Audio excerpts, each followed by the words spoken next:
شروع اللہ کے نام سے جو بڑا مہربان نہایت رحم والا ہے۔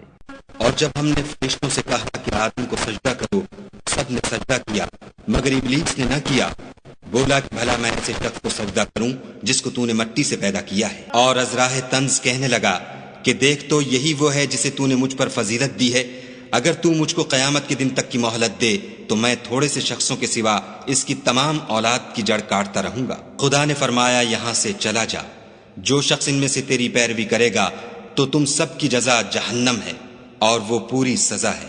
اور ان میں سے جس کو بہکا سکے اپنی آواز سے بہکاتا رہے، اور ان پر اپنے سواروں اور پیادوں کو چڑھا کر لاتا رہے، اور ان کے مال اور اولاد میں شریک ہوتا رہے، اور ان سے وعدے کرتا رہے، اور شیطان جو وعدے ان سے کرتا ہے سب دھوکا ہے۔ جو میرے مخلص بندے ہیں ان پر تیرا کچھ زور نہیں، اور اے پیغمبر صلی اللہ علیہ وآلہ وسلم تمہارا پروردگار کارساز کافی ہے۔ تمہارا پروردگار وہ ہے جو تمہارے لیے دریا میں کشتیاں چلاتا ہے تاکہ تم اس کے فضل سے روزی تلاش کرو، بے شک وہ تم پر مہربان ہے۔ اور جب تم کو دریا میں تکلیف پہنچتی ہے یعنی ڈوبنے کا خوف ہوتا ہے تو جن کو تم پکارا کرتے ہو سب اس پروردگار کے سوا گم ہو جاتے ہیں، پھر جب وہ تم کو ڈوبنے سے بچا کر خشکی کی طرف لے جاتا ہے تو تم منہ پھیر لیتے ہو، اور انسان ہے ہی ناشکرا۔ کیا تم اس سے بے خوف ہو کہ خدا تمہیں خشکی کی طرف لے جا کر زمین میں دھسا دے یا تم پر سنگریزوں کی بھری ہوئی آندھی چلا دے، پھر تم اپنا کوئی نگہبان نہ پاؤ؟ کیا اس سے بے خوف ہو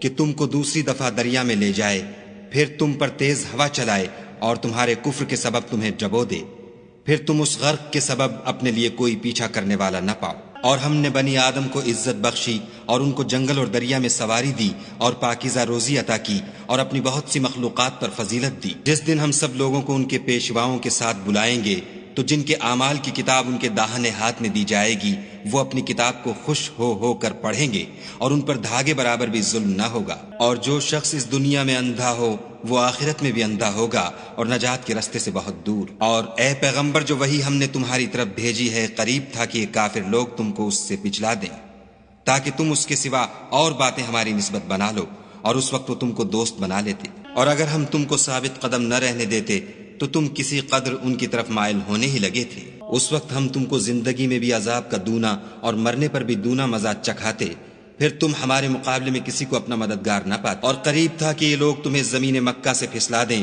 تاکہ تمہیں وہاں سے جلا وطن کر دیں، اور اس وقت تمہارے پیچھے یہ بھی نہ رہتے مگر کم۔ جو پیغمبر ہم نے تم سے پہلے بھیجے تھے ان کا اور ان کے بارے میں ہمارا یہی طریق رہا ہے، اور تم ہمارے طریق میں تغیر و تبدل نہ پاؤ گے۔ اے محمد صلی اللہ علیہ وآلہ وسلم سورج کے ڈھلنے سے رات کے اندھیرے تک ظہر، عصر، مغرب، عشاء کی نمازیں اور صبح کو قرآن پڑھا کرو، کیونکہ صبح کے وقت قرآن کا پڑھنا موجب حضور ملائکہ ہے۔ اور بعض حصہ شب میں بیدار ہوا کرو اور تہجد کی نماز پڑھا کرو، یہ شب خیزی تمہارے لیے سبب زیادت ہے، قریب ہے کہ خدا تم کو مقام محمود میں داخل کرے۔ اور کہو کہ اے پروردگار مجھے مدینے میں اچھی طرح داخل کیجو اور مکے سے اچھی طرح نکالیو، اور اپنے ہاں سے زور و قوت کو میرا مددگار بنائیو۔ اور کہہ دو کہ حق آ گیا اور باطل نابود ہو گیا، بے شک باطل نابود ہونے والا ہے۔ اور ہم قرآن کے ذریعے سے وہ چیز نازل کرتے ہیں جو مومنوں کے لیے شفا اور رحمت ہے، اور ظالموں کے حق میں تو اس سے نقصان ہی بڑھتا ہے۔ اور جب ہم انسان کو نعمت بخشتے ہیں